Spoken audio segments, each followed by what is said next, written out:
Hi friends, mastmaga.comಗೆ ಸ್ವಾಗತ. ನಾನು Amar Prasad. IPL fever ಶುರುವಾಗಿ ಒಂದು ಹಂತಕ್ಕೆ ಅದರ ಫೀವರ್ ಜ್ವರ ತಲುಪಿದೆ. ಕೆಲ ಟೀಮ್ಗಳು ಪ್ಲೇ ಆಫ್ ತಲುಪೋಕೆ ರೆಡಿಯಾಗಿದ್ದರೆ ಕೆಲ ಟೀಮ್ಗಳು ಮ್ಯಾಚ್ ಗೆಲ್ಲೋಕೆ ಒದ್ದಾಡ್ತಾ ಇವೆ. RCBಗೆ ಪ್ಲೇ ಆಫ್ ಬಾಗಿಲು ಆಲ್ಮೋಸ್ಟ್ ಕ್ಲೋಸ್ ಆಗಿದೆ. ಅತ್ತ ಮುಂಬೈ ಕೂಡ ಒದ್ದಾಡ್ತಾ ಇದೆ. ಮುಂಬೈ ಕ್ಯಾಪ್ಟನ್ಸಿ ಟ್ರಾನ್ಸ್ಫರ್ನಿಂದಾಗಿ ಆನ್ ಫೀಲ್ಡ್ನಲ್ಲೂ ಆಫ್ ಫೀಲ್ಡ್ನಲ್ಲೂ ಕ್ಯಾಪ್ಟನ್ ಹಾರ್ದಿಕ್ ಪಾಂಡ್ಯಾಗೆ ಅಷ್ಟೊಂದು ಸಪೋರ್ಟ್ ಸಿಗ್ತಾ ಇಲ್ಲ. ಪಾಂಡ್ಯ ಟೀಮಿಗೆ ಹಳಬರಾದರೂ ಅವರಿಗೆ ಅಲ್ಲಿ ಅಷ್ಟು ಮನ್ನಣೆ ಸಿಗ್ತಾ ಇಲ್ಲ. ಬೌಲರ್ಗಳು ಪಾಂಡ್ಯ ಇನ್ಪುಟ್ ಬದಲು ರೋಹಿತ್ ಇನ್ಪುಟ್ ತಗೊಳ್ತಾ ಇದ್ದಾರೆ. ಇದರ ಮಧ್ಯೆ ಪಾಂಡ್ಯ ಮುಂಬೈ ತಂಡಕ್ಕೆ ಬಂದಿದ್ದು ತಂಡದ ಫ್ಯೂಚರ್ಗಾಗಲಿ ದೂರದೃಷ್ಟಿಯ ಒಂದು ಪ್ಲಾನ್ನಿಂದಾಗಿ ಯಂಗರ್ ಜನರೇಷನ್ಗೆ ಕ್ಯಾಪ್ಟನ್ಸಿ ಟ್ರಾನ್ಸ್ಫರ್ ಮಾಡೋಕೆ ಈ ಎಲ್ಲ ಸ್ಕೀಮ್ ಆಯಿತು ಅಂತೇನೂ ಅಲ್ಲ. ಅದಕ್ಕೆ ಬಲವಾದ ಪರ್ಸನಲ್ ರೀಸನ್ ಇದೆ, ಆರ್ಥಿಕ ಕಾರಣ ಇದೆ ಅನ್ನೋ ರಿಪೋರ್ಟ್ ಬಂದಿದೆ. ಹಾರ್ದಿಕ್ ಪಾಂಡ್ಯ ದಿವಾಳಿಯ ಕತೆ ಹೊರಗೆ ಬರ್ತಾ ಇದೆ. ಹಾರ್ದಿಕ್ ಪಾಂಡ್ಯ ದಿವಾಳಿಯಾಗಿದ್ದರ ಪರಿಣಾಮ ಮುಂಬೈಗೆ ಬರುವಂತಾಯಿತು. ಅಂಬಾನಿಗಳ ಸಹಾಯವನ್ನು ಹಾರ್ದಿಕ್ ಪಾಂಡ್ಯ ಕೇಳೋ ಪರಿಸ್ಥಿತಿಗೆ ಹೋದ್ರು, ಬ್ಯಾಂಕ್ರಪ್ಟ್ ಆಗಿದ್ರು ಅನ್ನೋ ಆಘಾತಕಾರಿ ವರದಿಗಳು ಈಗ ಹೊರಗೆ ಬರ್ತಾ ಇವೆ. ಹಾಗಿದ್ರೆ ಈ ರಿಪೋರ್ಟ್ನಲ್ಲಿ ಏನಿದೆ? ಪಾಂಡ್ಯ MIಗೆ ವಾಪಸ್ ಬಂದಿದ್ದು ಯಾಕೆ? ಈ ರಿಪೋರ್ಟ್ ಪ್ರಕಾರ ಬನ್ನಿ ಕ್ವಿಕ್ ಆಗಿ ನೋಡ್ತಾ ಹೋಗೋಣ. ಇತ್ತೀಚೆಗೆ ಕರ್ನಾಟಕದ ಮಾಜಿ ಕ್ರಿಕೆಟರ್ ರಾಬಿನ್ ಉತ್ತಪ್ಪ ಪಾಡ್ಕಾಸ್ಟ್ ಒಂದರಲ್ಲಿ ಮಾತನಾಡ್ತಾ ಹಾರ್ದಿಕ್ ಪಾಂಡ್ಯಗೆ ಮಾನಸಿಕ ಆರೋಗ್ಯದ ಸಮಸ್ಯೆಗಳಿವೆ. ಟ್ರಾಲಿಂಗ್, ಅಪಹಾಸ್ಯ ಹಾಗೂ ಅವರ ಫಿಟ್ನೆಸ್ ಬಗೆಗಿನ ಮೀಮ್ಗಳು ಅವರ ಮೇಲೆ ಇಂಪ್ಯಾಕ್ಟ್ ಮಾಡ್ತವೆ. ಇದರಿಂದ ಅವರಿಗೆ ಮಾನಸಿಕವಾಗಿ ತೊಂದರೆಯಾಗಿದೆ. ಆದರೆ ಅದರ ರಿಯಾಲಿಟಿ ಎಷ್ಟು ಜನಕ್ಕೆ ಗೊತ್ತು ಅಂತ ಪ್ರಶ್ನೆ ಮಾಡಿದ್ದಾರೆ. ಅಲ್ಲದೆ ಹಾರ್ದಿಕ್ ಪಾಂಡ್ಯರನ್ನ ಬೆಳೆಸಿದ ಟೀಮ್ ಅವರೊಂದಿಗೆ 3-4 ಟೈಟಲ್ ಗೆದ್ದ ಮೇಲೆ ಅವ್ರನ್ನ ಬಿಟ್ಕೊಟ್ಟಿತ್ತು. ಈ ವಿಚಾರದಿಂದ ಅವರಿಗೆ ಫೀಲ್ ಆಗಿರುತ್ತೆ. ನಂತರ ಪಾಂಡ್ಯ ಇನ್ನೊಂದು ಫ್ರಾಂಚೈಸಿಗೆ ಹೋಗಿ ಅಲ್ಲೂ ಒಮ್ಮೆ ಟೈಟಲ್ ಗೆದ್ದು ಒಮ್ಮೆ ರನ್ನರ್ ಅಪ್ ಆಗಿದ್ರು. ಆಗ ಅವರ ಬಗ್ಗೆ ಮತ್ತೆ ಮಾತುಕತೆಗಳು ಶುರುವಾಯಿತು ಅಂತ ಹೇಳಿದ್ದಾರೆ. ಆದರೆ ಇದೇ ಟೈಮ್ನಲ್ಲಿ ಹಾರ್ದಿಕ್ ಪಾಂಡ್ಯ ಬಗ್ಗೆ ಇನ್ನೊಂದು ಶಾಕಿಂಗ್ ವಿಚಾರ ವರದಿಯಾಗಿದೆ. ಗುಜರಾತ್ನಿಂದ ಟ್ರಾನ್ಸ್ಫರ್ 100 ಕೋಟಿ ಕೊಡ್ತಾ MI.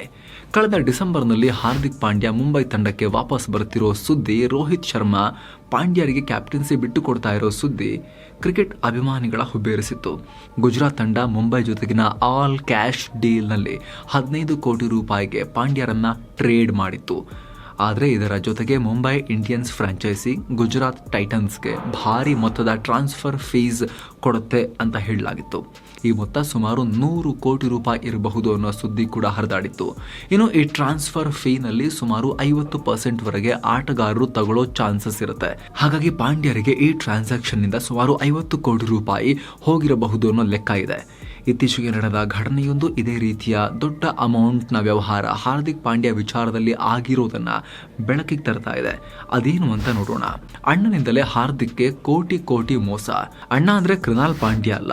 2021ರಲ್ಲಿ ಹಾರ್ದಿಕ್ ಪಾಂಡ್ಯ ಹಾಗೂ ಕೃನಾಲ್ ಪಾಂಡ್ಯ ಒಟ್ಟಾಗಿ ಒಂದು ಬಿಸ್ನೆಸ್ ನಲ್ಲಿ ಹೂಡಿಕೆ ಮಾಡಿದ್ರು. ಇವ್ರ ಜೊತೆಗೆ ಬಿಸ್ನೆಸ್ಗೆ ಅವರ step brother, cousin brother Vaibhav Pandya ಕೂಡ ಕೈ ಜೋಡಿಸಿದ್ರು. ಈ ಪಾಲಿಮರ್ ಅಥವಾ ಪ್ಲಾಸ್ಟಿಕ್ ಬಿಸ್ನೆಸ್ನಲ್ಲಿ ಪಾಂಡ್ಯ ಬ್ರದರ್ಸ್ 40% ಹೂಡಿಕೆ ಮಾಡಿ ಉಳಿದ 20% ಸ್ಟೆಪ್ ಬ್ರದರ್ ವೈಭವ್ ಹೂಡಿಕೆ ಮಾಡಿದ್ರು. ಲಾಭವನ್ನು ಇದೇ ರೇಷಿಯೋದಲ್ಲಿ 3 ಜನ ಹಂಚಿಕೊಳ್ತಾ ಇದ್ರು. ವೈಭವ್ ಈ ಕಂಪನಿಯನ್ನ ಮ್ಯಾನೇಜ್ ಕೂಡ ಮಾಡ್ತಾ ಇದ್ರು. ಆದರೆ ಈ ವೈಭವ್ ಪಾಂಡ್ಯ ಬ್ರದರ್ಸ್ಗೆ ಮಾಹಿತಿಯನ್ನ ಕೊಡದೆ ಅವರ ಕಂಪನಿ ಹೆಸರಲ್ಲೇ ತಮ್ಮದೊಂದು ಕಂಪನಿಯನ್ನ ಕೂಡ ಶುರು ಮಾಡ್ಕೊಂಡಿದ್ರು. ಜೊತೆಗೆ ಅಕ್ರಮವಾಗಿ ವೈಭವ್ ತಮ್ಮ ಷೇರುಗಳನ್ನ 20%ನಿಂದ 33.3%ಗೆ ಜಾಸ್ತಿ ಮಾಡ್ಕೊಂಡಿದ್ರು. ಅಂದ್ರೆ ಕಂಪನಿಯ 1/3 ಭಾಗದಷ್ಟು ಷೇರುಗಳನ್ನ ತಮ್ಮದು ಮಾಡಿಕೊಂಡಿದ್ರು. ಫೋರ್ಜರಿ ಅಥವಾ ನಕಲಿ ಸೈನ್ ಮಾಡಿಕೊಂಡು ಈ ರೀತಿ ಅಕ್ರಮ ಮಾಡಿದ್ರು. ಅಲ್ಲೇ ತಮ್ಮ ಸ್ವಂತ ಕಂಪನಿ ಮಾಡ್ಕೊಂಡಿದ್ರಲ್ಲ ಇನ್ನೊಂದು, ಆ ಬಿಸ್ನೆಸ್ ಕಡೆಗೆ ಈ ಕಂಪನಿ ಹಣವನ್ನು ಡೈವರ್ಟ್ ಮಾಡಿ ಆ ಕಂಪನಿಗೆ ಲಾಭ ಸಿಗೋ ತರ ಮಾಡ್ಕೊಂಡಿದ್ರು. ಪಾಂಡ್ಯ ಬ್ರದರ್ಸ್ನ ಸೇರ್ಕೊಂಡು ಮಾಡಿದ ಕಂಪನಿಗೆ ಲಾಸ್ ಆಗಿದ್ದರಿಂದ ಎಲ್ಲ ಅಕ್ರಮಗಳಿಂದ ಅಗ್ರಿಮೆಂಟ್ನ ಉಲ್ಲಂಘನೆ ಆಗೋದ್ರ ಜೊತೆಗೆ ಪಾಂಡ್ಯ ಬ್ರದರ್ಸ್ಗೆ 3-4 ಕೋಟಿ ರೂಪಾಯಿ ನಷ್ಟ ಆಗಿತ್ತು ಅಂತ ಹೇಳಿದ್ದಾರೆ. ಇದು ಬಾಯಲ್ಲಿ ಹೇಳ್ತಿರೋದು ಪಾಂಡ್ಯ ಬ್ರದರ್ಸ್, ಆದರೆ ರಿಯಾಲಿಟಿಯಲ್ಲಿ ಇದರ 10 ಪಟ್ಟಿಗೂ ಅಧಿಕ ಜಾಸ್ತಿ, 40 ಕೋಟಿಗೂ ಅಧಿಕ ಜಾಸ್ತಿ ಪಾಂಡ್ಯ ಬ್ರದರ್ಸ್ಗೆ ಲಾಸ್ ಆಗಿದೆ ಅನ್ನೋ ರಿಪೋರ್ಟ್ಸ್ ಬರ್ತಾ ಇದೆ, ಮೂಲಗಳ ಮಾಹಿತಿ ಬರ್ತಾ ಇದೆ. ಬಟ್ ಇವ್ರು ಹೇಳ್ಕೊಂಡಿದ್ದು 3-4 ಕೋಟಿ ರೂಪಾಯಿ ಲಾಸ್ ಆಗಿದೆ ಅಂತ. ಅಷ್ಟು ಮಾತ್ರ ಅಲ್ಲದೆ ಕಂಪನಿಯಿಂದ ಸುಮಾರು 4.3 ಕೋಟಿ ರೂಪಾಯಿಗಳನ್ನ ಇವರು ವೈಭವ್ ಇವ್ರ ಕಂಪನಿಗೆ ಡೈವರ್ಟ್ ಮಾಡ್ಕೊಂಡಿದ್ದಾರೆ ಅಂತ ಕೂಡ ಹಾರ್ದಿಕ್ ಪಾಂಡ್ಯ ಮತ್ತು ಅವರ ಬ್ರದರ್ ಕೃನಾಲ್ ಪಾಂಡ್ಯ ಆರೋಪ ಮಾಡಿದ್ದಾರೆ. ಈ ವಿಚಾರವನ್ನ ವೈಭವ್ ಬಳಿ ಪ್ರಶ್ನೆ ಮಾಡಿದಾಗ ವೈಭವ್ ಹಾರ್ದಿಕ್ ಪಾಂಡ್ಯಗೆ ಬೆದರಿಕೆ ಹಾಕಿದ್ದಾನೆ. ವಿಚಾರ ಹೊರಗೆ ಬಂದ್ರೆ ಭೀಕರ ಪರಿಣಾಮ ಫೇಸ್ ಮಾಡಬೇಕಾಗತ್ತೆ ಅಂತ ಧಮಕಿ ಹಾಕಿದ್ದಾರೆ. ಇಷ್ಟೆಲ್ಲ ಆದ್ಮೇಲೆ ಪಾಂಡ್ಯ ಬ್ರದರ್ಸ್ ಹೋಗಿ ವೈಭವ್ ಮೇಲೆ ಕೇಸ್ ಹಾಕಿದ್ದಾರೆ. ಮುಂಬೈ ಪೊಲೀಸ್ನ ಎಕನಾಮಿಕ್ ಅಫೇರ್ಸ್ ವಿಂಗ್ನ ಅಧಿಕಾರಿಗಳು ವೈಭವ್ ಮೇಲೆ ವಂಚನೆ, ನಂಬಿಕೆ ದ್ರೋಹದ ಕ್ರಿಮಿನಲ್ ಕೇಸ್, ಕ್ರಿಮಿನಲ್ ಪಿತೂರಿ, ಬೆದರಿಕೆ ಹಾಗೂ ಫೋರ್ಜರಿ ಕೇಸ್ ಹಾಕಿ ವಿಚಾರಣೆ ಮಾಡ್ತಿದ್ದಾರೆ. ರಾತ್ರೋರಾತ್ರಿ ಸಂಪತ್ತು ಕಳ್ಕೊಂಡ್ರ ಪಾಂಡ್ಯ. ಸ್ನೇಹಿತರೆ, ಒನ್ ಕ್ರಿಕೆಟ್ ರಿಪೋರ್ಟ್ ನಲ್ಲಿ ಪಾಂಡ್ಯ ಮುಂಬೈ ಟೀಮಿಗೆ ವಾಪಸ್ ಆಗಿರೋದಕ್ಕೆ ಈ ವಂಚನೆಯೂ ಕಾರಣ ಅಂತ ಹೇಳಲಾಗಿದೆ.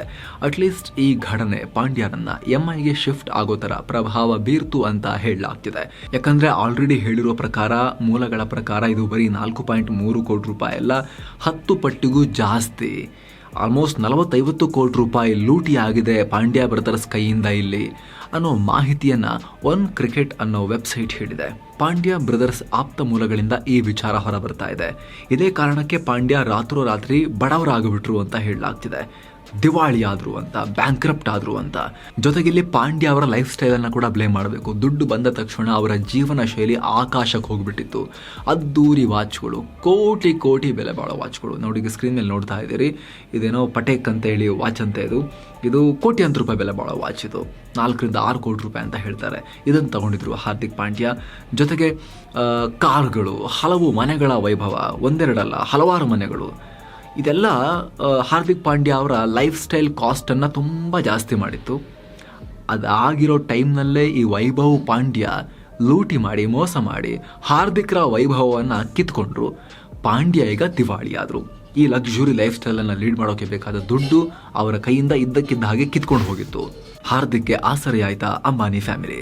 ಆರ್ಥಿಕ ಸಂಕಷ್ಟಕ್ಕೆ ಸಿಲುಕಿದ ಹಾರ್ದಿಕ್ ಪಾಂಡ್ಯ ತಮ್ಮ ಮಾಜಿ franchise Mumbai Indians owner Ambani ಕುಟುಂಬದ ಮೊರೆ ಹೋಗಿದ್ದಾರೆ. $multi-billion ವ್ಯಾಲ್ಯೂನ ಟೀಮ್ ಹೊಂದಿರೋ ಬಿಲಿಯನೇರ್ ಫ್ಯಾಮಿಲಿ, ಈ ರಿಲಯನ್ಸ್ ಫ್ಯಾಮಿಲಿ ಪಾಂಡ್ಯಗೆ ಲೈಫ್ ಲೈನ್ ಕೊಟ್ಟಿದ್ದಲ್ಲದೆ ತಮ್ಮ ಆರ್ಥಿಕ ಪರಿಸ್ಥಿತಿ ಸರಿಪಡಿಸಿಕೊಳ್ಳೋಕೆ ಒಂದು ಚಾನ್ಸ್ ಅನ್ನ ಕೂಡ ಕೊಟ್ಟಿದ್ದಾರೆ.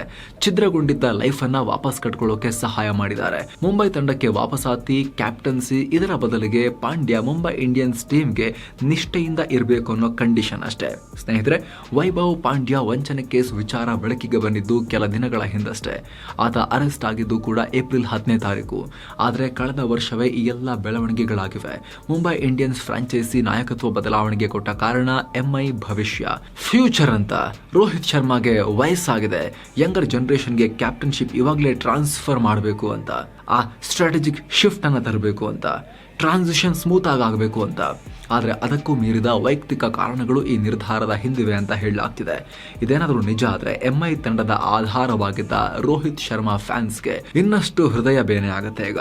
ಯಾಕಂದ್ರೆ at the end of the day cricket ಒಂದು ಬಿಸ್ನೆಸ್ ಅನ್ನೋ ಪ್ರಶ್ನೆ ಮೂಡುತ್ತೆ, ಜೊತೆಗೆ ಫ್ಯಾಮಿಲಿ ಅಫೇರ ಅನ್ನೋ ಪ್ರಶ್ನೆ ಮೂಡುತ್ತೆ. ಕ್ರಿಕೆಟಿಂಗ್ ವೆಬ್ಸೈಟ್ಗಳು ಹಾಗೂ ಕೆಲವು ರಾಷ್ಟ್ರೀಯ ಮಟ್ಟದ ಮಾಧ್ಯಮಗಳ ಮಾಹಿತಿ ಪ್ರಕಾರ ಹಾರ್ದಿಕ್ ಪಾಂಡ್ಯ ಅವರು ಅಂಬಾನಿ ಫ್ಯಾಮಿಲಿಯೊಂದಿಗೆ ನೇರವಾಗಿ ಸಂಪರ್ಕಿಸಿ ಸಹಾಯವನ್ನ ಯಾಚಿಸಿದ್ರು. ಅದರ ಬದಲಾಗಿ ಅವ್ರನ್ನ ವಾಪಸ್ ಮುಂಬೈಗೆ ತಗೊಂಡು ಅವರ ಆರ್ಥಿಕ ಪರಿಸ್ಥಿತಿಯನ್ನ ಸೆಟ್ರೇಟ್ ಮಾಡೋಕೆ ಒಂದು ಸೆಟಲ್ಮೆಂಟ್ ಅನ್ನ, ಒಂದು ಆರ್ಥಿಕ ಪ್ಯಾಕೇಜ್ ಅನ್ನ ಈ ಇಂಡೈರೆಕ್ಟ್ ಆಗಿ ಅವರಿಗೆ ತಲುಪಿಸೋಕೆ ಎಲ್ಲ ಅರೇಂಜ್ಮೆಂಟ್ ಮಾಡಲಾಯಿತು ಅನ್ನೋ ವರದಿಗಳು ಈಗ ಬರ್ತಾ ಇದೆ. ಇದಕ್ಕೆ ಸಂಬಂಧಪಟ್ಟಂತೆ ಹಾರ್ದಿಕ್ ಪಾಂಡ್ಯ ಅಫಿಷಿಯಲ್ ಆಗಿ ಏನು ಉತ್ತರವನ್ನು ಇನ್ನೂ ಕೂಡ ಕೊಟ್ಟಿಲ್ಲ, ಅಂಬಾನಿ ಫ್ಯಾಮಿಲಿ ಕೂಡ ಕೊಟ್ಟಿಲ್ಲ. ರಿಪೋರ್ಟ್ಸ್ ಬರ್ತಾ ಇದೆ. Thank you so much. ಮತ್ತೆ ಭೇಟಿ ಆಗ್ತಿರೋಣ. ನಮಸ್ತೆ.